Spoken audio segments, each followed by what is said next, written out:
সন্ধে হবার দেরি আর নেই।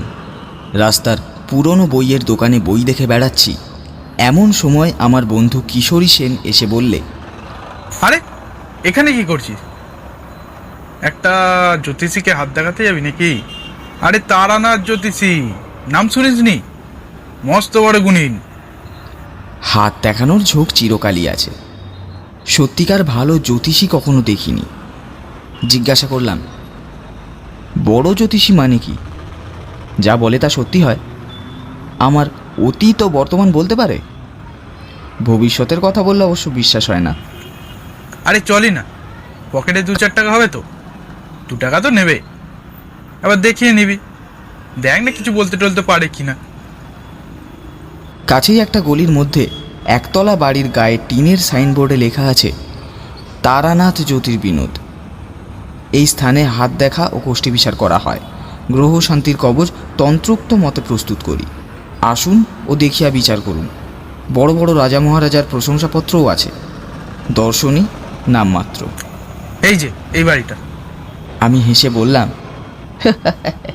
লোকটা বোগাস। এত রাজা মহারাজা যার ভক্ত, তার এই বাড়ি?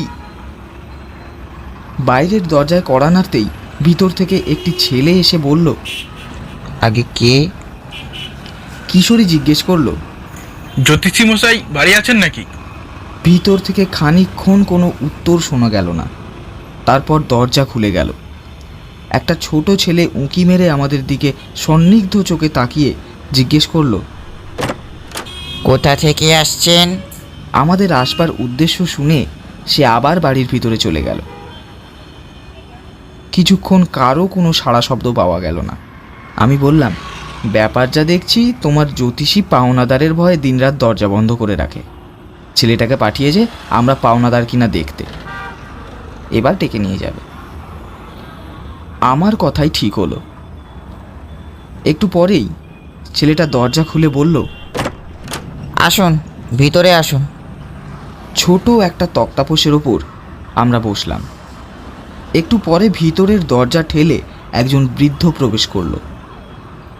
কিশোরী উঠে দাঁড়িয়ে হাত জোড় করে প্রণাম করে বলল, নমস্কার পণ্ডিত মশাই, আসুন আসুন। বৃদ্ধের বয়স 60-65 বেশি হবে না।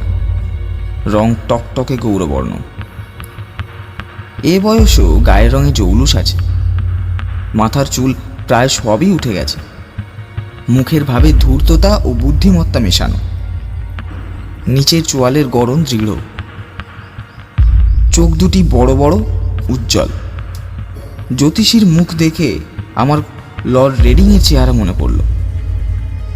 দুজনের মুখের মধ্যে একটা আশ্চর্য মিল আছে। কেবল লর্ড রেডিংয়ের মুখে আত্মপ্রত্যয়ের ভাব আরও অনেক বেশি।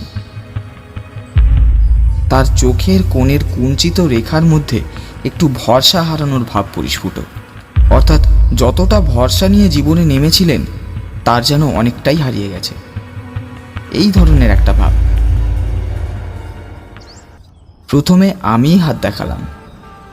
বৃদ্ধ খানিকক্ষণ আমার হাত দেখে আমার মুখের দিকে চেয়ে বললেন, আপনার জন্ম হয়েছে 15ই শ্রাবণ 1305 সাল, ঠিক? আপনার বিবাহ হয়েছে 1327 সাল ওই 15ই শ্রাবণ, ঠিক? কিন্তু জন্ম মাসে বিয়ে তো হয় না, তা আপনার হলো কেমন করে? এরকম তো দেখিনি। কথা খুবই ঠিক। আমার আরও মনে ছিল এই কারণে, আমার জন্মদিন আর বিয়ের দিন এক হওয়ায় বিয়ের সময় এই নিয়ে বেশ গোলমাল হয়েছিল। তারানাথ জ্যোতিষী নিশ্চয়ই সে কথা জানে না। সে আমাকে কখনো দেখেনি। আমার বন্ধু কিশোরী সেনও জানে না। তার সঙ্গে আলাপ মোটে 2 বছরের, তাও এক ব্রিজ খেলার আড্ডায়। সেখানে ঘনিষ্ঠ সাংসারিক কথাবার্তার কোনো অবকাশ ছিল না। তারপর বৃদ্ধ বলল, আপনার 2 ছেলে 1 মেয়ে। আপনার স্ত্রীর শরীর বর্তমানে বড় খারাপ যাচ্ছে। ছেলেবেলায় আপনি একবার গাছ থেকে পড়ে গিয়েছিলেন কিংবা জলে ডুবে গিয়েছিলেন। মোটের ওপর আপনার মস্ত বড় ফাঁড়া গিয়েছিল 13 বছর বয়সে। কি ঠিক তো? কথা সবই ঠিক, লোকটার কিছু ক্ষমতা আছে দেখছি। হঠাৎ তারানাথ বলল, বর্তমানে আপনার বড্ড মানসিক কষ্ট যাচ্ছে, কিছু অর্থ নষ্ট হয়েছে। সে টাকা আর পাবেন না, বরং আরও কিছু ক্ষতিযোগ রয়েছে। আমি আশ্চর্য হয়ে ওর মুখের দিকে তাকালাম। মাত্র 2 দিন আগে কলুটোলা স্ট্রিটের মোড়ে ট্রাম থেকে নামবার সময় 5খানা নোট শুদ্ধ মানিব্যাগটা খোয়া গিয়েছে। লজ্জায় পড়ে সেটা কাউকে বলতে পারিনি। তারানাথ বোধহয় থট রিডিং জানে, কিন্তু আরও ক্ষতি হবে সে কথা কি করে বলছে? এটুকু বোধহয় ধাপ্পা। যাই হোক, আমার সম্বন্ধে তারানাথ সেদিন আরও কথা বলেছিল। লোকটার ওপর আমার শ্রদ্ধা হলো। মাঝে মাঝেই যেতাম তার ওখানে। হাত দেখাতেই যে যেতাম তা নয়, প্রায় যেতাম আড্ডা দিতে। লোকটার বড় অদ্ভুত ইতিহাস। অল্প বয়স থেকে সাধু সন্ন্যাসীদের সঙ্গে বেড়াতে বেড়াতে সে এক তান্ত্রিক গুরুর সন্ধান পায়। তান্ত্রিক খুব ক্ষমতাশালী ছিলেন। তার কাছে কিছুদিন তন্ত্র সাধনা করার ফলে তারানাথও কিছু ক্ষমতা পেয়েছিল। সেই নিয়েই কলকাতায় এসে কারবার খুলল এবং গুরুদত্ত ক্ষমতা ভেঙে খেতে শুরু করলো। শেয়ার মার্কেট, ঘোড়া দৌড়, ফাটকা ইত্যাদি ব্যাপারে সে তার ক্ষমতা দেখিয়ে শীঘ্রই এমন নাম করে বসলো যে বড় বড় মারোয়ারির মোটর গাড়ির ভিড়ে শনিবার সকালে তার বাড়ির গলি আটকে যেত। পয়সা আসতে শুরু করলো অজস্র, কিন্তু যে পথে এলো সেই পথেই বেরিয়ে গেল। হাতে একটা পয়সাও টিকল না। তারানাথের জীবনে 3টি নেশা ছিল: ঘোড়া দৌড়, নারী ও সুরা। এই 3 দেবতাকে তুষ্ট রাখতে কত বড় বড় ধনীর দুলাল যথাসর্বস্ব আহুতি দিয়ে পথের ফকির সেজেছে। তারানাথ তো সামান্য গণৎকার ব্রাহ্মণ মাত্র। প্রথম কয়েক বছরে তারানাথ যা পয়সা উপার্জন করেছিল, পরবর্তী কয়েক বছরের মধ্যে তা কর্পূরের মতো উবে গেল। এদিকে ক্ষমতার অপব্যবহার করতে করতে ক্ষমতাটুকুও প্রায় গেল। ক্ষমতা যাবার সঙ্গে সঙ্গে সত্যিকার পয়সা নষ্ট হলো। তবু ধূর্ততা, ফন্দিবাজি, ব্যবসাদারি প্রভৃতি মহৎ গুণরাজির কোনোটাই অভাব তারানাথের চরিত্রে না থাকতে সে এখনও খানিকটা পয়সা জমিয়ে রাখতে পেরেছে। কিন্তু বর্তমানে কাবুলি তাড়াবার উপায় ও কৌশল বার করতে করতেই তারানাথের অধিকাংশ সময় চলে যায়। তন্ত্র বা জ্যোতিষী চর্চা আলোচনা করার সময় কোথায়? আমার মতো গণমুগ্ধ ভক্ত তারানাথ পয়সা নষ্ট হয়ে যাওয়ার পর যে পায়নি, এ কথা খুবই ঠিক। আমাকে পেয়ে তার নিজের উপর বিশ্বাস ফিরে এসছে। সুতরাং কিছুদিনের মধ্যেই তারানাথের সঙ্গে আমার ভালো বন্ধুত্ব তৈরি হলো। সে আমায় প্রায় বলে, তোমাকে সব শিখিয়ে দেব, তোমাকে শিষ্য করে রেখে যাব, লোকে দেখবে তারানাথের ক্ষমতা কিছু আছে কিনা। লোক পায়নি এতকাল যে তাকে কিছু দিই। একদিন বলল, চন্দ্র দর্শন করতে চাও? চন্দ্র দর্শন তোমাকে শিখিয়ে দেব। 2 হাতের আঙুলে 2 চোখ বুজে চেপে রেখে 2 বুড়ো আঙুল দিয়ে কান জোর করে চেপে চিত হয়ে শুয়ে থাকো। কিছুদিন অভ্যাস করলেই চন্দ্র দর্শন হবে। চোখের সামনে পূর্ণ চন্দ্র দেখতে পাবে। ওপরে আকাশে পূর্ণ চন্দ্র আর নিচে একটা গাছের তলায় 2টি পরী। তুমি যা জানতে চাইবে পরীরা কিন্তু তাই বলে দেবে। ভালো করে চন্দ্রদর্শন যে অভ্যেস করেছে, এ পৃথিবীতে তার কিছুই অজানা থাকে না। চন্দ্র দর্শন করি আর না করি, তারানাথের কাছে প্রায় যেতাম। লোকটা এমন এমন অদ্ভুত সব কথা বলে যা পথে ঘাটে বড় একটা শোনা যায় না। পৃথিবীতে যে আবার এই সব ব্যাপারও ঘটে তা কোনোদিনই জানা ছিল না। একদিন বর্ষার বিকেল বেলায় তারানাথের ওখানে গেছি। তারানাথ পুরাতন কয়েকটা পুঁথির পাতা উল্টাচ্ছিল। আমাকে দেখে বলল, চলো, বেলেঘাটায় একজন বড় সাধু এসেছেন, দেখা করে আসি। খুব ভালো তান্ত্রিক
না, লোকটা নিম্ন শ্রেণীর তন্ত্র সাধনা করেছে, তারই ফলে একটা শক্তি পেয়েছে।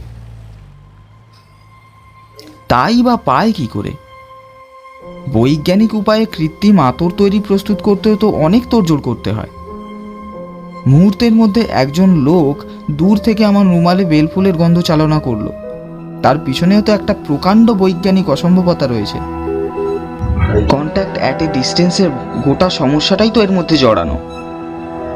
যদি ধরি হিপনোটিজম, সাধুর ইচ্ছা শক্তি আমার উপর ততক্ষণ কার্যকরী হবে যতক্ষণ আমি তার নিকট রয়েছি। তার সান্নিধ্য থেকে দূরে থেকেও আমার উপর তার হিপনোটিজমের প্রভাব অক্ষুণ্ণ রয়েছে। সে প্রভাবের মূলে কি আছে?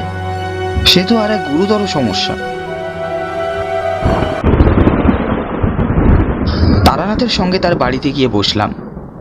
তারানাথ বলল, তুমি এই দেখেই দেখছি আশ্চর্য হয়ে পড়ছো। তবু তো সত্যিকার তান্ত্রিক দেখোনি। নিম্ন শ্রেণীর তন্ত্র সাধনা এক ধরনের জাদু, যাকে তোমরা বলো ব্ল্যাক ম্যাজিক। একসময় আমিও যে ওই জিনিসের চর্চা করিনি তা নয়। ও আতরের গন্ধ আর এমন কি, এমন ভয়ানক ভয়ানক তান্ত্রিক দেখেছি শুনলে পরে বিশ্বাস করবে না। একজনকে জানতাম, সে বিষ খেয়ে হজম করত। কিছুদিন আগে কলকাতায় তোমরাও এই ধরনের লোক দেখেছো। সালফিউরিক অ্যাসিড, নাইট্রিক অ্যাসিড খেয়েও বেঁচে গেল, জিভে একটু দাগও লাগলো না। এসব নিম্ন ধরনের তন্ত্রচর্চার শক্তি ওই ব্ল্যাক ম্যাজিক ছাড়া আর কিছুই নয়। এর চেয়েও অদ্ভুত শক্তির তান্ত্রিক দেখেছি। কি হলো জানো? ছেলেবেলায় আমাদের দেশ বাঁকুড়াতে এক নাম করা সাধু ছিলেন। আমার এক খুড়িমা তাঁর কাছে দীক্ষা নিয়েছিলেন। আমাদের ছেলেবেলায় প্রায়ই আমাদের বাড়ি আসতেন। তিনি আমাদের খুব ভালোবাসতেন। আমাদের বাড়ি এলেই তিনি আমাদের নিয়ে গল্প করতে বসতেন, আর প্রায়ই আমাদের বলতেন, দুই চোখের মাঝখানে ভ্রুতে একটা জ্যোতি আছে, ভালো করে চেয়ে দেখিস, দেখতে পাবি। খুব এক মনে চেয়ে দেখিস। মাস 2-3 পরে আমার একদিন জ্যোতি দর্শন হলো। মনে মনে ভাবলাম, চন্দ্র দর্শনের মতো নাকি? মুখে জিজ্ঞাসা করলাম, কি ধরনের জ্যোতি তারানাথ? ঠিক নীল বিদ্যুৎ শিখার মতো। প্রথম একদিন দেখলাম সন্ধ্যার কিছুক্ষণ আগে বাড়ির পিছনে পিয়ারা তলায় বসে সাধুর কথা মতো নাকের উপর দিকে ঘণ্টাখানেক চেয়ে থাকতাম। সব দিন ঘটে উঠত না, হপ্তার মধ্যে 2-3 দিন বসতাম। মাস 3 পরে আমার প্রথম জ্যোতি দর্শন হলো। নীল লিকলিকে একটা শিখা আমার কপালের মাঝখানে ঠিক খুব সামনে স্থির। মিনিট খানেক ছিল প্রথম দিন। এইভাবেই ছেলেবেলাতে সাধু সন্ন্যাসী, যোগ ইত্যাদি ব্যাপারে আকৃষ্ট হয়ে পড়ি। বাড়িতে আর মন টেকে না। ঠাকুমার বাক্স ভেঙে একদিন কিছু টাকা নিয়ে পালিয়ে গেলাম সোজা কাশিতে। একদিন অহল্যাবাইয়ের ঘাটে বসে আছি। সন্ধ্যা হতে আর বেশি দেরি নেই। মন্দিরে মন্দিরে আরতি চলছে। এমন সময় একজন লম্বা চওড়া চেহারার সাধুকে খড়ম পায়ে দিয়ে কমণ্ডলু হাতে ঘাটের পৈঠায় নামতে দেখলাম।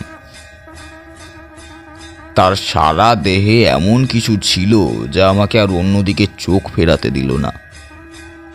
সাধু তো কতই দেখি, চুপ করে আছি। সাধু বাবাজি জল ভরে পৈঠা বেয়ে উঠতে উঠতে হঠাৎ আমার দিকে চেয়ে খাসা বাংলায় বললেন, বাবাজির বাড়ি কোথায়? আমি বললাম, বাঁকুড়া জেলায়, মালিয়াড়া, রুদ্রপুর।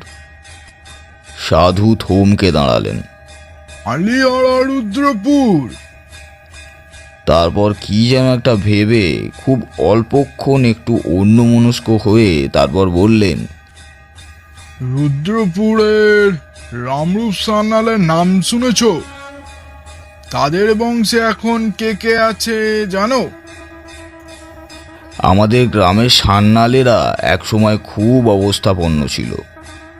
খুব বড় বাড়িঘর, দরজায় হাতি বাঁধা থাকতো শুনেছি। কিন্তু এখন তাদের অবস্থা খুব খারাপ। কিন্তু রামরূপ সান্যালের নাম তো কখনো শুনিনি। সাধুকে সে কথা বলতে তিনি হেসে বললেন, তোমার বয়স আর কতটুকু তুমি জানবে কি করে? খেয়াঘাটের কাছে শিব মন্দিরটা আছে তো? খেয়াঘাট? রুদ্রপুরে নদীই নেই, মজে গিয়েছে কোন কালে। এখন তার উপর দিয়ে মানুষ গরু হেঁটে চলে যায়। তবু পুরানো নদীর খাতের ধারে একটা বহু প্রাচীন জীর্ণ শিব মন্দির জঙ্গলাবৃত হয়ে পড়ে আছে বটে। শুনেছি সান্যালদেরই কোনো পূর্বপুরুষ ওই শিব মন্দির প্রতিষ্ঠা করেন। কিন্তু এসব কথা ইনি জানলেন কি করে? বিস্ময়ের সুরে বললাম, আপনি আমাদের গাঁয়ের কথা অনেক জানেন দেখছি। সাধু মৃদু হাসলেন। এমন হাসি শুধু স্নেহময় বৃদ্ধ পিতামহের মুখে দেখা যায়। তার অতি তরুণ অবোধ পৈত্রের কোনো ছেলে মানুষই কথার জন্য। সত্যি বলছি, সে হাসির স্মৃতি আমি এখনো ভুলতে পারিনি। খুব উঁচু না হলে অমন হাসি মানুষ হাসতে পারে না। তারপর খুব শান্ত সস্নেহ কৌতুকের সুরে তিনি বললেন, বাড়ি থেকে বেরিয়েছিস কেন? ধর্মকর্ম করবি বলে? আমি কিছু উত্তর দেওয়ার আগেই তিনি আবার বললেন, বাড়ি ফিরে যা, সংসার ধর্ম কিছু কর। এ পথ তোর নয়, আমার কথা শোন। বললাম, এমন নিষ্ঠুর কথা বলবেন না। কিছু হবে না কেন? আমার সংসারে মন নেই, সংসার ছেড়েই এসেছি। তিনি হেসে বললেন, আরে ওর নাম সংসার ছাড়া নয়, সংসার তুই ছাড়িস নে, ছাড়তেও পারবি নে। তুই ছেলে মানুষ, নির্বোধ, কিছু বোঝার বয়স হয়নি। যা বাড়ি যা, মা বাপের মনে কষ্ট দিস নে। কথা শেষ করে তিনি চলে যাচ্ছেন দেখে আমি বললাম, কিন্তু আমাদের গায়ের কথা আপনি জানলেন কি করে, বলবেন না? দয়া করে বলুন। তিনি কোনো কথার উত্তর না দিয়ে জোরে জোরে পা ফেলে চলতে লাগলেন। আমিও নাছোড়বান্দা হয়ে তার পিছু নিলাম। খানিক দূরে গিয়ে তিনি দাঁড়িয়ে আমাকে বললেন, কেন আসছিস? আপনাকে ছাড়বো না, আমি কিছু চাই না, আপনার সঙ্গ চাই। তিনি সস্নেহে বললেন, আমার সঙ্গে এলে তোর কোনো লাভ হবে না, তোকে সংসার করতেই হবে। তোর সাধ্য নেই অন্য পথে যাবার। যা চলে যা, তোকে আশীর্বাদ করছি, সংসারে তোর উন্নতি হবে। আর সাহস হলো না তাকে অনুসরণ করতে। কি একটা শক্তি আমার ইচ্ছা সত্ত্বেও যেন আমাকে তার পিছনে যেতে বাধা দিল। কিছুক্ষণ দাঁড়িয়ে পরে সামনের দিকে চেয়ে দেখি তিনি নেই। বুঝতে পারলাম না তিনি কোন গলির মধ্যে যে ঢুকে পড়েছেন বা কোন দিকে যে গেলেন। অনেক দিন পর বাড়ি ফিরে এসে দেশের খুব বৃদ্ধ লোকের কাছ থেকে খোঁজ নিয়েও রামরূপ সান্যালের কোনো হদিশ করতে পারলাম না। সান্যালদের বাড়ির ছেলে ছোকরারা তো কিছুই বলতে পারে না। ওদের এক শরিক জলপাইগুড়িতে ডাকঘরে কাজ করতেন। তিনি পেনশন নিয়ে সেবার শীতকালে বাড়ি এলেন। কথায় কথায় তাকে একদিন প্রশ্নটা করতে তিনি বললেন, দেখো, আমার ছেলেবেলায় বড় জ্যাঠামশাইয়ের কাছে একখানা খাতা দেখেছি। তাতে আমার বংশের অনেক কথা লেখা ছিল। বড় জ্যাঠামশাইয়ের ওই সব শখ ছিল। অনেক কষ্ট করে নানা জায়গায় হাঁটাহাঁটি করে বংশের কুলজি জোগাড় করতেন। তার মুখে শুনেছি 4-5 পুরুষ আগে আমাদেরই বংশে রামরূপ সান্যাল নদীর ধারে ওই মন্দির প্রতিষ্ঠা করেন। রামরূপ সাধক পুরুষ ছিলেন, বিবাহ করেছিলেন, ছেলে মেয়েও হয়েছিল, কিন্তু সংসারে তার খুব একটা টান ছিল না। রামরূপের বড় ভাই ছিলেন রামনিধি। প্রথম যৌবনেই অবিবাহিত অবস্থায় তিনি সন্ন্যাসী হয়ে গৃহত্যাগ করেন, আর কখনো দেশে ফেরেননি। সে অন্তত 150 বছর আগের কথা হবে। জিজ্ঞাসা করলুম, ওই শিব মন্দিরটা ওরকম মাঠের মধ্যে বেখাপ্পা জায়গায় কেন? না, তা নয়। ওখানে তখন বহতা নদী ছিল, খুব স্রোত ছিল, বড় বড় কিস্তি চলতো। কোনো নৌকা একবার ওই মন্দিরের নিচে ঘাটে মারা পড়ে বলে ওর নাম লাভাঙার খেয়াঘাট। প্রায় চিৎকার করে বললুম, খেয়াঘাট? হ্যাঁ, জ্যাঠামশাইয়ের মুখে শুনেছি, বাবার মুখে শুনেছি, তাছাড়া আমাদের পুরানো কাগজপত্রে আছে শিব মন্দির প্রতিষ্ঠিত হয়েছিল লাভাঙার খেয়াঘাটের ওপর। কেন বলো তো? এসব কথা জানবার তোমার কি দরকার হলো? বইটই লিখছো নাকি? ওদের কাছে কোনো কথা বলিনি, কিন্তু আমার দৃঢ় বিশ্বাস হলো, এবং সে যে বিশ্বাস আজও আছে, যে কাশীর সেই সন্ন্যাসী রামরূপের দাদা রামনিধি নিজেই কোনো অদ্ভুত যৌগিক শক্তির বলে 150 বছর পরেও বেঁচে আছেন। বাড়ি থেকে কিছুদিন পরে আবার সাধু সন্ন্যাসীর খোঁজে বের হই। বীরভূমের এক গ্রামে শুনলাম সেখানকার শ্মশানে এক পাগলি থাকে। সে আসলে মস্ত বড় তান্ত্রিক সন্ন্যাসিনী। পাগলির সঙ্গে দেখা করলাম নদীর ধারে শ্মশানে। ছেঁড়া একটা কাঁথা জড়িয়ে পড়ে আছে। যেমন ময়লা কাপড় চোপড় পরনে, তেমনি মলিন জট পাকানো চুল। আমাকে দেখেই সে গেল মহা চোটে। বলল, বেরো বেরো এখান থেকে। কে বলেছে তোকে এখানে আসতে? ওর বিকট মলিন চেহারা দেখে আমার মনে যে ভাব এসেছিল সেটাকে অতি কষ্টে চেপে রেখে বললাম, মা, আমাকে আপনার শিষ্য করে নিন। অনেক দূর থেকে এসেছি, দয়া করুন আমার ওপর। পাগলি চেঁচিয়ে বলল, পালা পালা এখান থেকে, বিপদে পড়বি। যা। নির্জন শ্মশান। ভয় হলো ওর মূর্তি দেখে। কি জানি মারবে টারবে নাকি। পাগল মানুষকে বিশ্বাস নেই। সেদিন চলে এলাম, কিন্তু আবার গেলাম তার পর দিন। আবার আবার কেন এলি? বললাম, মা, আমাকে দয়া করো। দূর হ, দূর হ, বেরো এখান থেকে। তারপর রেগে আমায় মারলো এক লাথি। বলল, ফের যদি আসিস তবে বিপদে পড়বি, খুব সাবধান। রাত্রে শুয়ে শুয়ে ভাবলাম, না, এখান থেকে চলে যাই, আর এখানে নয়। এ পাগলের পাল্লায় পড়ে প্রাণটা যাবে দেখছি কোনোদিন। শেষ রাত্রে স্বপ্নে দেখলাম পাগলি এসে আমার সামনে দাঁড়িয়েছে। সে চেহারা আর নেই। মৃদু হাসি হাসি মুখে সে আমায় বলল, লাতিটা খুব লেগেছে না রে বাবা? তা তা রাগ করিস নি বাবা, রাগ করিস নি। কাল যাস, হ্যাঁ, আমার ওখানে কাল যাস। সকালে উঠেই আবার গেলাম। ওমা, স্বপ্ন টপ্ন সব মিথ্যে। পাগলি আমায় দেখে মার মূর্তি হয়ে শ্মশানের একখানা পোড়া কাঠ আমার দিকে ছুঁড়ে মারলো।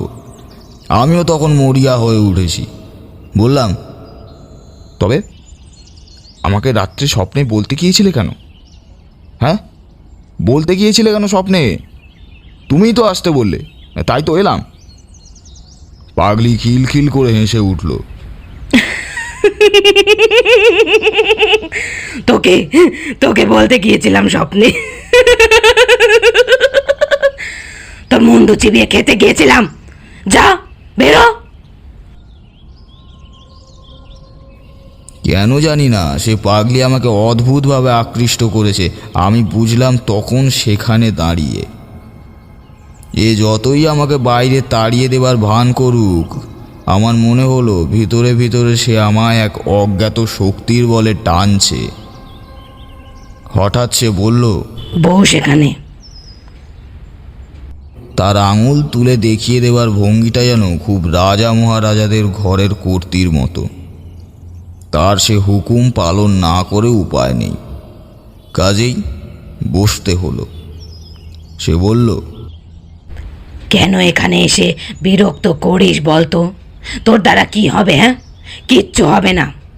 তোর সংসারে এখনো পুরো ভোগ রয়েছে। আচ্ছা, আচ্ছা কিছু খাবি? আমার এখানে যখন এসেছিস, তার উপর আবার বামুন, তখন তো কিছু খাওয়ানো দরকার। বল বল, কি খাবি বল। পাগলির শক্তি কত দূর দেখবার জন্য বড় কৌতূহল হলো। এর আগে লোকের মুখে শুনেছি, যা চাওয়া হয় সাধু সন্ন্যাসীরা তাই এনে দিতে পারে। কলকাতার গন্ধ বাবাজির কাছে খানিকটা যদিও দেখেছি, সে আমার ততটা আশ্চর্য বলে মনে হয়নি। বললাম, খাবো অমৃতি, জিলিপি, ক্ষীরের বরফি আর বর্তমান কলা। পাগলি এক আশ্চর্য ব্যাপার করলো। শ্মশানের কতগুলি পোড়া কয়লা পাশেই পড়েছিল, সেগুলোকে হাতে তুলে নিয়ে বলল, এনে এনে খা খা, ক্ষীরের বরফি খা। আমি তো অবাক। ইতস্তত করছি দেখে সে পাগলির মতো খিলখিল করে হেসে আমাকে বলল,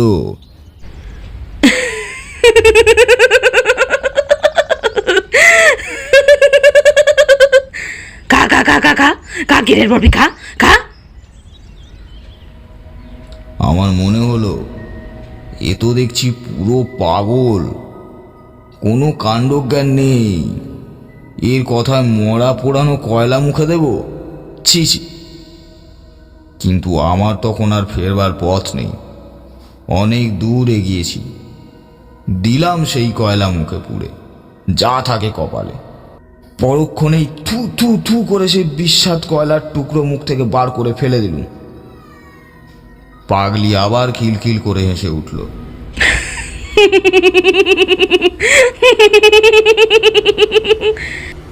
রাগে দুঃখে তখন আমার চোখে জল এসেছে।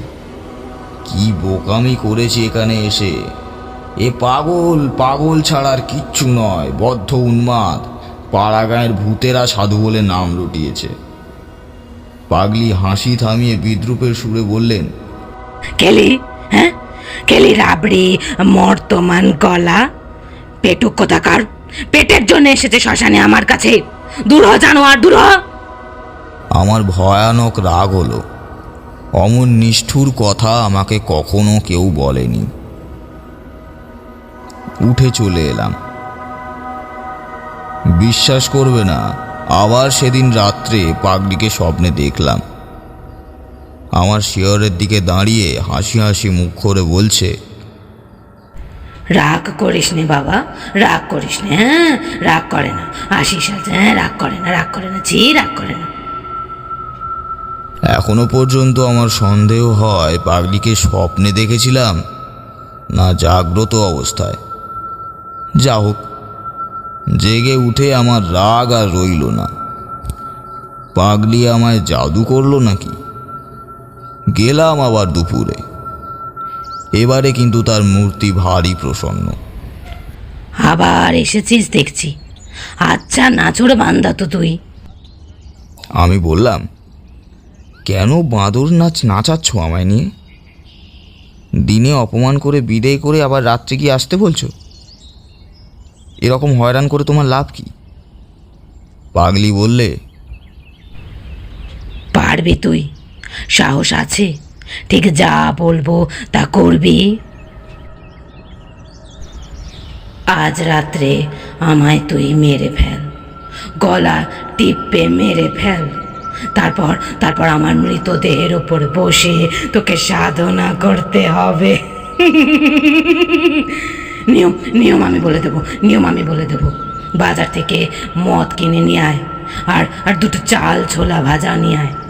মাঝে মাঝে আমার মৃতদেহ হাঁ করে বিকট চিৎকার করে উঠবে যখন, তখন আমার মুখে এক ঢোক মদ আর দুটো চাল ছোলা ভাজা দিবি। ভোর রাত পর্যন্ত এমনই মরার ওপর বসে মন্ত্র জপ করতে হবে। রাত্রে হয়তো অনেক রকম ভয় পাবি, যারা এসে ভয় দেখাবে তারা কেউ মানুষ নয়, কিন্তু কিন্তু তাদের ভয় করে না, হ্যাঁ তাদের ভয় করে না। ভয় পেলে সাধনা তো মিথ্যে হবেই, প্রাণ পর্যন্ত হারাতে পারো। কেমন, রাজি? ও যে এমন কথা বলবে তা বুঝতে পারিনি। কথা শুনে আমি তো অবাক হয়ে গেলাম। বললাম, সব পারবো, কিন্তু মানুষ খুন আমাকে দিয়ে হবে না। আর তুমিই বা আমার জন্য মরবে কেন? পাগলি রেগে বলল, তবে এখানে মরতে এসেছিলি কেন, মুখ পোড়া? হ্যাঁ, বেরো, দূর হ। আরও নানা রকম অশ্লীল গালাগালি দিল। পাগলির মুখে কিচ্ছু আটকায় না, মুখ বড় খারাপ। আমি আজকাল ওগুলো আর অত গায়ে মাখি না, গা সওয়া হয়ে গিয়েছে। বললাম, আর রাগ করছো কেন? একটা মানুষকে খুন করা কি মুখের কথা? আমি না ভদ্রলোকের ছেলে? পাগলি মুখ আবার বিকৃত করে বলল,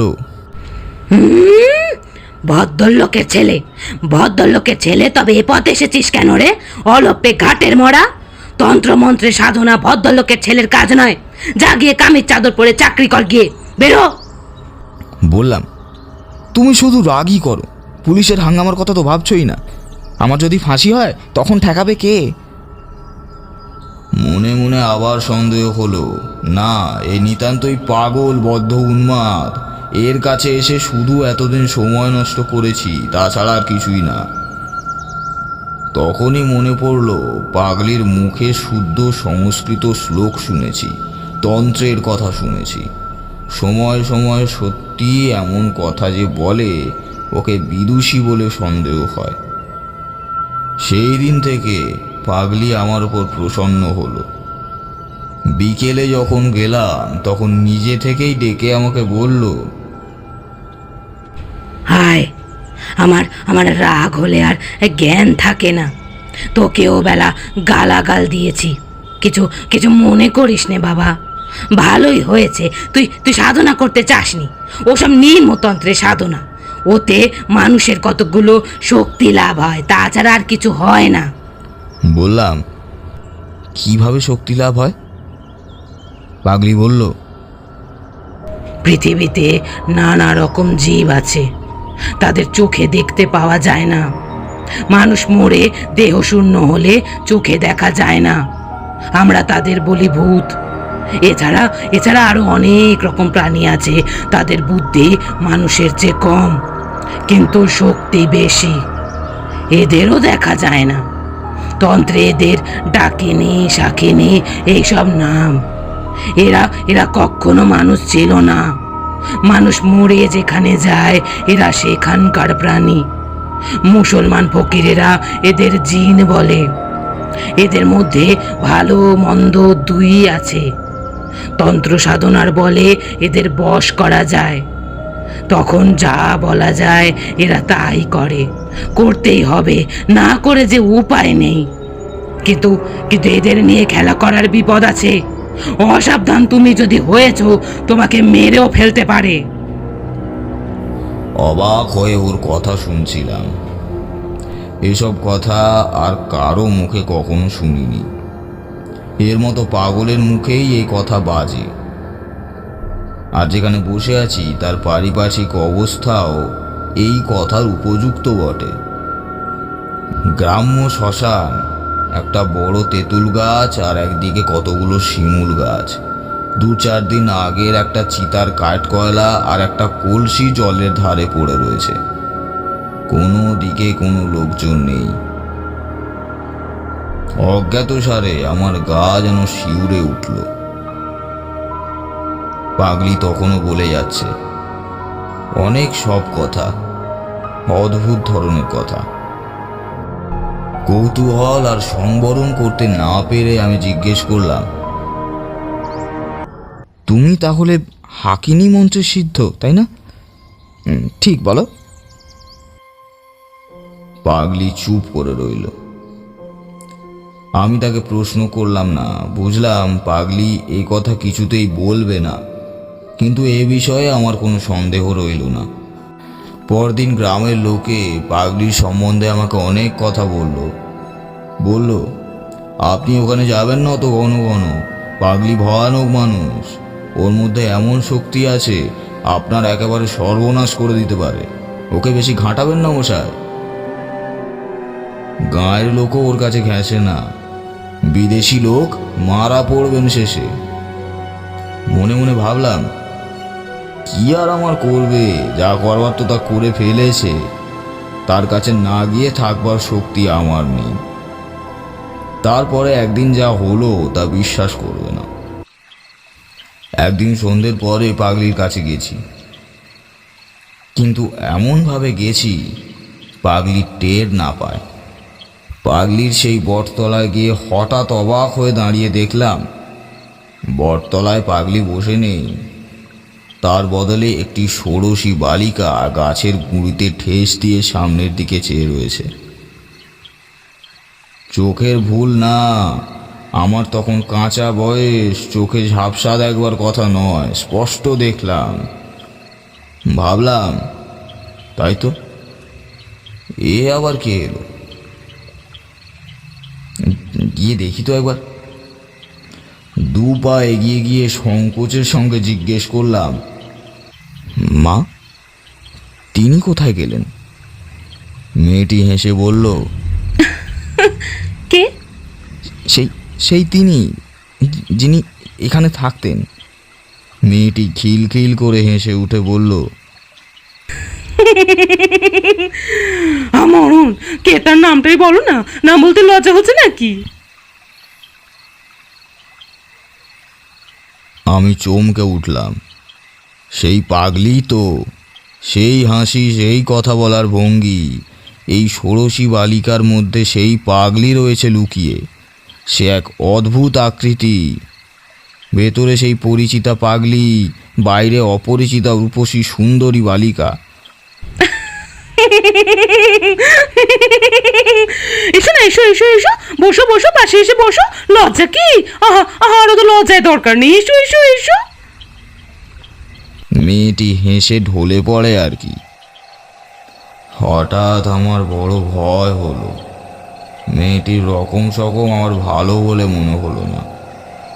তাছাড়া আমার দৃঢ় বিশ্বাস হলো এ পাগলি আমায় কোনো বিপদে ফেলবার চেষ্টায় আছে। ফিরে চলে যাচ্ছি এমন সময় পরিচিত কণ্ঠের ডাক শুনে থমকে দাঁড়ালাম। এসো এসো, বসো। দেখি বটতলায় এবার পাগলি বসে আছে, আর কেউ কোথাও নেই। আমার তখনও ভয় পায়নি। ভাবলাম আজ আর কিছুতেই এখানে থাকবো না, আজ ফিরে যাই। আমি বললাম, তুমি ওরকম ছোট মেয়ে সেজেছিলে কেন? মরণ, ঘাটে মরা, আবল তাবল বকছে। আমি বললাম, যখন তোমায় মা বলে ডেকেছি আমায় কোনো ভয় দেখিও না। শোন তবে, তুই সেরকম নোস, তন্ত্রের সাধনা তোকে দিয়ে হবে না। অত সাধু সেজে থাকবার কাজ নয়। থাক, তোকে একটা কিছু দেব, তাতে তুই করে খেতে পারবি। একটা মরা চাই, আসবে শিগগির, অনেক অনেক মরা এই ঘাটেই আসবে। ততদিন একটু অপেক্ষা কর, কিন্তু যা বলে দেব তাই করবি। রাজি আছিস? সব সাধনা ভিন্ন, কিচ্ছু হবে না। আমি তখন মরিয়া হয়ে উঠেছি। আমি ভীতু লোক ছিলাম না কোনো কালেই, তবু কখনো মরার উপর বসে সাধনা করতে হবে এ কল্পনাও কোনোদিন করিনি। কিন্তু রাজি হলাম পাগড়ির প্রস্তাবে। বললাম, বেশ, তুমি যা বলবে তাই করব, কিন্তু পুলিশের হাঙ্গামার মধ্যে যেন না পড়ি। তাছাড়া আমি সবেতে রাজি আছি। একদিন সন্ধ্যের কিছু আগে গিয়েছি, সেদিন দেখলাম পাগলির ভাবটা যেন কেমন কেমন। ও আমায় বলল, একটা মরা পাওয়া গিয়েছে, চুপি চুপি এসো। জলের ধারে বড় একটা পাকুড় গাছের শেকড়, তাতে জলের মধ্যে অনেকখানি নেমে গিয়েছে। সেই জড়ানো পাকানো জলমগ্ন শেকড়ের মধ্যে একটা 16-17 বছরের মেয়ের মরা ভেসে আছে। কোনো ঘাট থেকে এসে ভেসে উঠেছে মনে হয়। ও বলল, তোল মরাটা, শেকড়ে নেমে যা, জলের মধ্যে মরা হালকা হবে, ওকে তুলে শেকড়ে রেখে দে, ভেসে না যায়। তখন কি করছি জ্ঞান ছিল না। মরার পরনে তখনও কাপড়, সেই কাপড় জড়িয়ে গিয়েছে শিকড়ের মধ্যে। আমাকে বিশেষ বেগ পেতে হলো না, অল্প চেষ্টাতেই সেটা টেনে তুললাম। পাগলি বলল, মোড়ার ওপর বসে তোকে সাধনা করতে হবে। ভয় পাবি না তো? ভয় পেয়েছো কি মরেছো? হঠাৎই আমি আশ্চর্য হয়ে চিৎকার করে উঠলাম। মরার মুখ তখন আমার নজরে পড়েছে। সেদিনকার সেই ষোড়শী বালিকা, অবিকল সেই মুখ, সেই চোখ, কোনো তফাৎ নেই। মরণ চেঁচিয়ে মরছিস কেন? ও আপদ! পাগলিকে দেখে তখন আমার অত্যন্ত ভয় হলো। মনে মনে ভাবলাম, এ অতি ভয়ানক লোক দেখছি। গাঁয়ের লোক ঠিকই বলে। কিন্তু তখন আমার ফেরবার পথ বন্ধ। পাগলি আমায় যা যা করতে বলল, সন্ধে থেকে আমাকে তাই তাই করতে হলো। সব সাধনার অনুষ্ঠান সম্বন্ধে সব কথা তোমাকে বলবারও নয়। সন্ধ্যের পর থেকেই আমি সবের উপর আসন করে বসলাম। পাগলি একটা অর্থশূন্য মন্ত্র আমাকে বলল, সেটাই জপ করতে হবে অনবরত। আমার বিশ্বাস হয়নি যে এত কিছু হয়। রাত্রি দুপুর হয়ে এলো ক্রমে। নির্জন শ্মশান, কেউ কোনো দিকে নেই। পাগলি যে কোথায় গেল তাও আমি আর দেখতে পাইনি। হঠাৎ একপাল শেয়াল ডেকে উঠল নদীর ধারে একটা বড় ঝোপের আড়াল থেকে। শেয়ালের ডাক তো কতই শুনি, কিন্তু এই শ্মশানে একটা টাটকা মরার উপর বসে সেই শেয়ালের ডাক আমার সর্বাঙ্গ শিউরে উঠল। ঠিক তার সঙ্গে সঙ্গে আরেকটি ব্যাপার ঘটল। বিশ্বাস করা বা না করা সম্পূর্ণরূপে তোমার ব্যাপার, কিন্তু তোমার কাছে মিথ্যে বলে কোনো স্বার্থ নেই। আমি তারানাথ জ্যোতিষী, বুঝি কেবল পয়সা। তুমি আমাকে 1 পয়সাও দেবে না জানি, সুতরাং তোমার কাছে মিথ্যে বলতে যাব কেন? শিয়ালের ডাকের সঙ্গে আমার মনে হলো শ্মশানের নিচে নদীর জল থেকে দলে দলে সব বউ মানুষেরা উঠে আসছে। অল্প বয়সী বউ, মুখে ঘোমটা টানা, জল থেকে উঠলো, কিন্তু কাপড় একটুও ভেজেনি। দলে দলে 1টা 2টো 5টা 10টা 20টা করে উঠে আসছে। তারা সকলে এসে আমায় ঘিরে দাঁড়ালো। আমি এক মনে মন্ত্র জপ করছি, যা হয় হবে।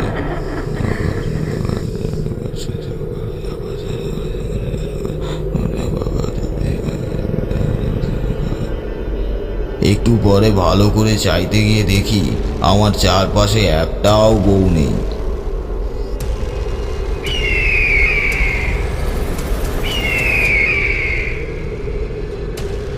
দূর থেকে একটা পাখি ডেকে আমার মাথার উপর দিয়ে বেরিয়ে গেল। এক মুহূর্তের জন্য মনটা হালকা হয়ে গেল। তাই বলো, হরি হরি, পাখি।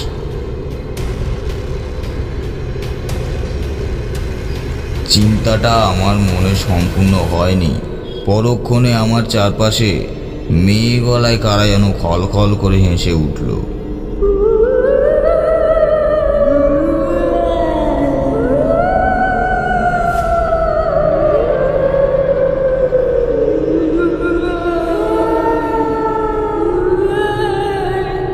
হাসির শব্দে আমার গায়ের রক্ত আরো হিম হয়ে গেল।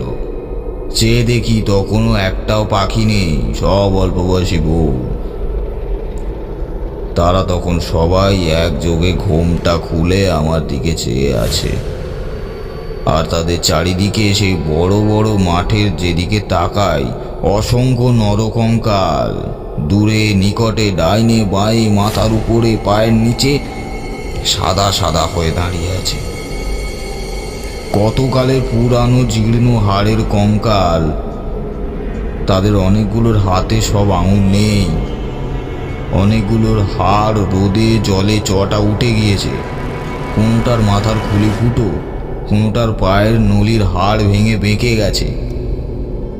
তাদের মুখও নানা দিকে ফেরানো, দাঁড়াবার ভঙ্গি দেখে মনে হয় কেউ যেন বহু যত্নে তাকে তুলে দাঁড় করিয়ে দিয়েছে। সে যেই ছেড়ে দেবে অমনি কঙ্কালগুলো হুড়মুড় করে পড়ে জীর্ণ হাড়ের ভাঙাচোরা তোবড়ানো নোনা ধরা হাড়ের রাশি স্তূপ আকারে হয়ে উঠবে। অথচ তারা যেন সবাই সজীব, সকলেই আমাকে পাহারা দিচ্ছে। আমি যেন প্রাণ নিয়ে শ্মশান থেকে পালাতে না পারি। হাড়ের হাত বাড়িয়ে সকলে একযোগে আমায় গলা টিপে মারবার অপেক্ষায় আছে। সোজা উঠে দৌড় দেবো ভাবছি, এমন সময় দেখি আমার সামনে এক অতি রূপসী বালিকা আমার পথ আগলে হাসি মুখে দাঁড়িয়ে। এ আবার কে? যাই হোক, সব রকম ব্যাপারের জন্য আজ প্রস্তুত না হয়ে আর সব সাধনা করতে নামিনি। আমি কিছু বলার আগে মেয়েটি হেসে হেসে বলল, আমি ষোড়শী, মহাবিদ্যাদের মধ্যে শ্রেষ্ঠ। আমায় তোমার পছন্দ হয় না?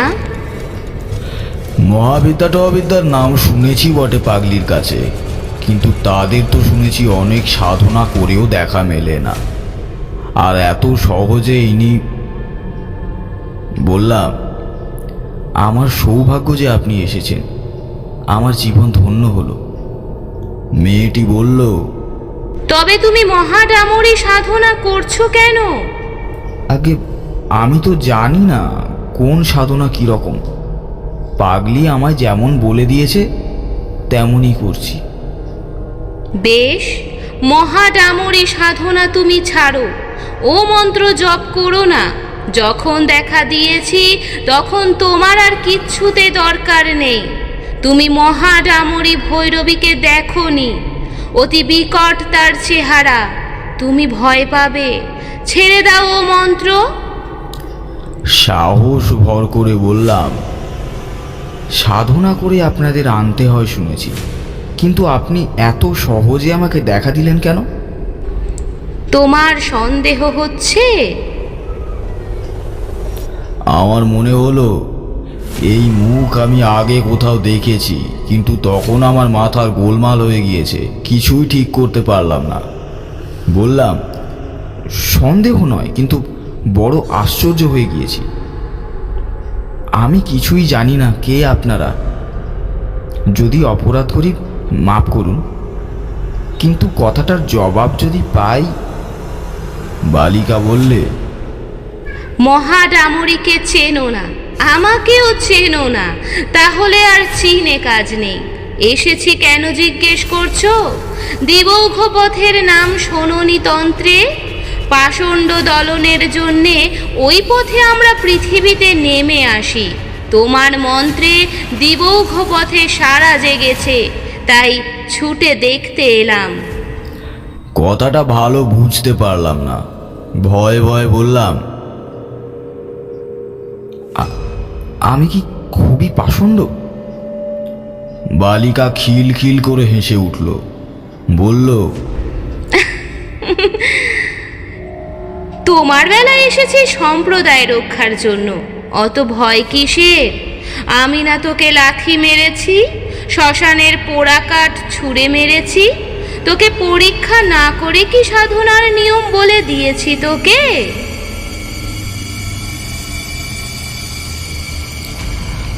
আমি ভয়ানক আশ্চর্য হয়ে গিয়েছি। এ বলে কি? মেয়েটি আবার বলল, কিন্তু মহাডামরির বড় ভীষণ রূপ, তোর যেমন ভয় সে তুই পারবি নে, ও ছেড়ে দে। ঠিক আছে, আপনি যখন বললেন তাই দিলাম। ঠিক কথা দিলি? দিলাম। এই সময় যে শব্দের উপর বসে আছি তার দিকে আমার নজর পড়ল।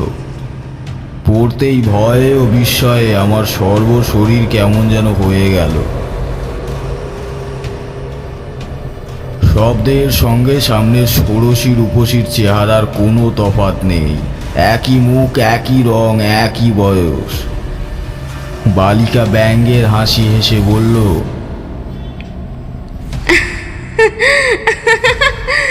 চেয়ে দেখছিস কি? আমি কথার কোনো উত্তর দিলাম না। কিছুক্ষণ থেকে একটা সন্দেহ আমার মনে ঘনিয়ে এসেছিল, সেটা মুখেই প্রকাশ করে বললাম, কে আপনি? আপনি কি সেই শ্মশানের পাগলি নাকি নাকি অন্য কেউ?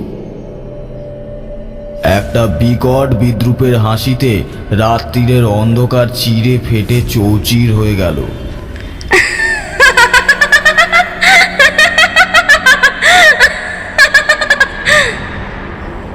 সঙ্গে সঙ্গে মাঠময় নরকঙ্কাল হাড়ের হাতে তালি দিতে দিতে একে বেঁকে উদ্দাম নৃত্য করতে শুরু করলো। আর অমনি সেগুলো নাচের বেগে বেগে ভেঙে পড়তে লাগলো। কোনো কঙ্কালের হাত খসে গেল,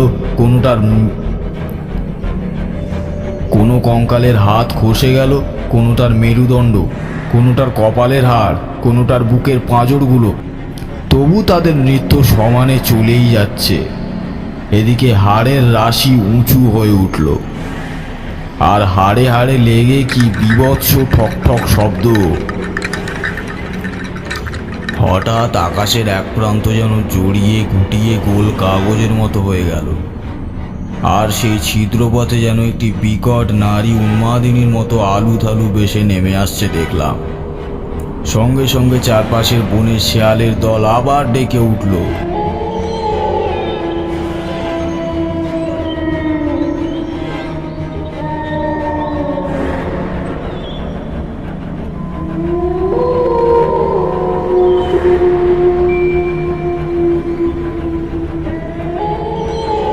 বিশ্রী মরা পচার দুর্গন্ধে চারিদিক পরিপূর্ণ হয়ে উঠল। পিছনের আকাশটা আগুনের মতো রাঙা মেঘে ছেয়ে গেল। তার নিচে একটা চিল, শকুন উড়ছে সেই গভীর রাত্রে। শেয়ালের চিৎকার ও নরকঙ্কালের ঠোকাঠুকির শব্দ সেই ভয়ানক রাতে বাকি সব জগৎ নিস্তব্ধ, সৃষ্টি নিঝুম। আমার গা আতঙ্কে শিউরে উঠল। পিশাচিটা আমার দিকেই যেন ছুটে আসছে। তার আগুনের ভাটার মতো জ্বলন্ত দুচোখ, ঘৃণা, নিষ্ঠুরতা ও বিদ্রুপ মেশানো, সে কি ভয়ঙ্কর ক্রূর দৃষ্টি!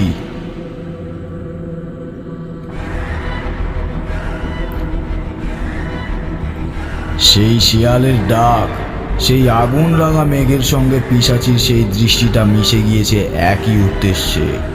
সকলেই তারা আমায় নিষ্ঠুরভাবে হত্যা করতে চায়।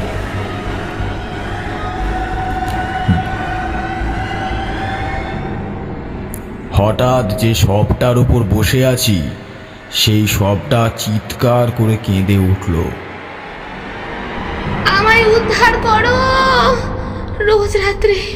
রোজ রাত্রে এমনই হয়। আমায় খুন করে মেরে ফেলেছে বলে আমার ক্ষতি হয়নি। আমায় উদ্ধার করো। কতকাল আছি এই শ্মশানে? 56 বছর। কাকেই বা বলি, কেউ দেখে না। ভয়ে দিশেহারা হয়ে আমি আসন ছেড়ে উঠে দৌড় দিলাম। তখন আকাশ পুরো ফর্সা হয়ে গিয়েছে।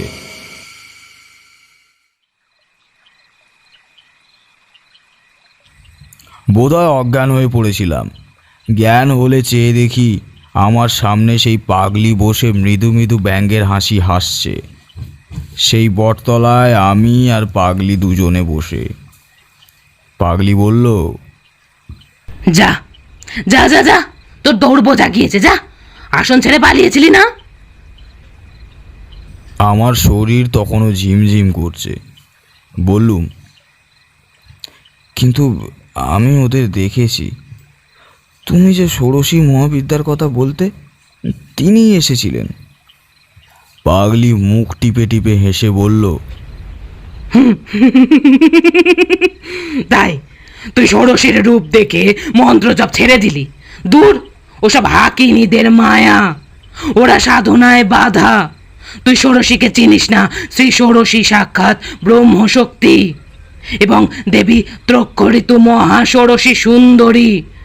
কহাদি সাধনা ভিন্ন তিনি প্রকট হন না। কহাদি উচ্চতন্ত্রের সাধনা।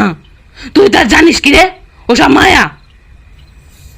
তিনি আমাকে অনেক কথা বলেছিলেন যে আরও এক বিকট নারী মূর্তি পিশাচির মতো চেহারা আমি দেখেছি। তোর ভাগ্য ভালো, শেষকালে যে বিকট মূর্তি মেয়ে দেখেছিস তিনি মহা ডামুরি, মহাভৈরবী। তুই তার তেজ সহ্য করতে পারলি না, আসন ছেড়ে ভাগলি কেন? আমার মাথার ঠিক ছিল না, তারপরেই মনে পড়ল পাগলির কথাও কি একটা তার সঙ্গে যেন হয়েছিল। কি সেটা? তারপর সে হঠাৎ হি হি হি হি করে হেসে উঠে বলল,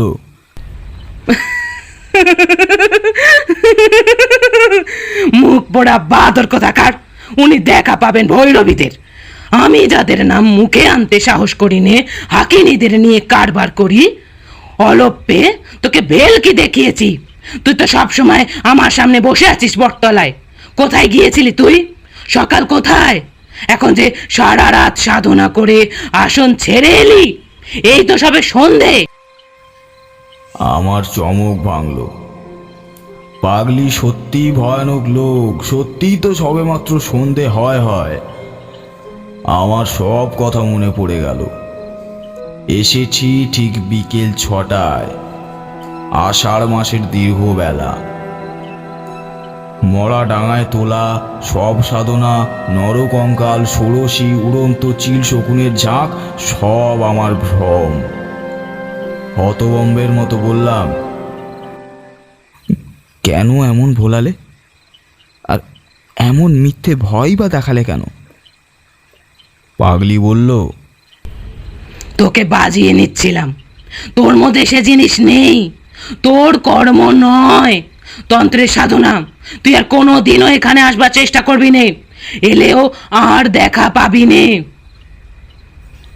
বললাম, ঠিক আছে, কিন্তু একটা কথার উত্তর দাও। তুমি তো অসাধারণ শক্তিধর, তবু তুমি ভেলকি নিয়ে কেন থাকো? উচ্চতন্ত্রের সাধনা করো না কেন? পাগলি এবার একটু গম্ভীর হলো, বলল, তুই সে বুঝবি নে। মহাষোড়শী, মহাডামরি, ত্রিপুরা এরা মহাবিদ্যা, ব্রহ্মশক্তির নারী রূপ। এদের সাধনা এক জন্মে হয় না। আমার পূর্বজন্মও এমনই কেটেছে, এ জন্মও গেল, গুরুর দেখা পেলাম না। যা যা, তুই ভাগ। তোর সঙ্গে এসব বকে কি করব? তোকে কিছু শক্তি দিলাম, তবে রাখতে পারবি না বেশি দিন। যা যা, পালা। চলে এলাম। সে আজ থেকে প্রায় 40 বছর আগেকার কথা। আর যাইনি, পাগলির দেখাও পাইনি আর কোনোদিন। তখন আমি চিনতাম না, বয়স কম ছিল। এখন আমার মনে হয় যে পাগলি সাধারণ মানবী নয়, সংসারে কেউ ছিল না। লোকচক্ষুর আড়ালে থাকবার জন্য পাগল সেজে কেন যে চিরজন্ম শ্মশানে মশানে ঘুরে বেড়াতো, তুমি আমি সামান্য মানুষ কি তার বুঝবে?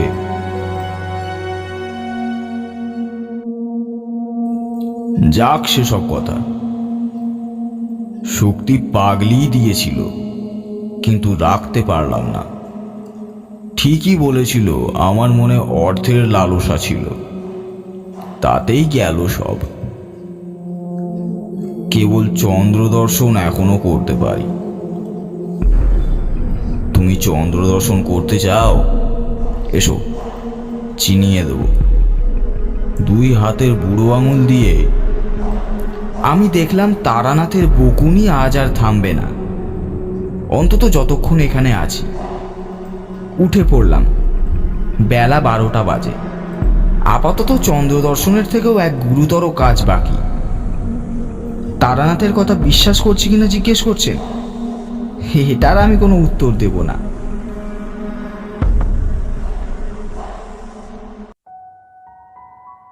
সাসপেন্স অফ দ্য ডে অরিজিনালসে আজ আপনারা শুনছিলেন বিভূতিভূষণ বন্দ্যোপাধ্যায়ের লেখা তারানাথ তান্ত্রিক ও মাতু পাগলির গল্প। গল্প পাঠে তারানাথ তান্ত্রিকের ভূমিকায় এবং পর্ব পরিচালনায় আমি প্রিয়াংশু। কিশোরী সেন এবং সাধুর চরিত্রে রাহুল। গন্ধ বাবাজির চরিত্রে সুপ্রিয়, মাতু পাগলির চরিত্রে সুস্মিতা। শেষ হলো আজকের গল্প তারানাথ ও মাতু পাগলি।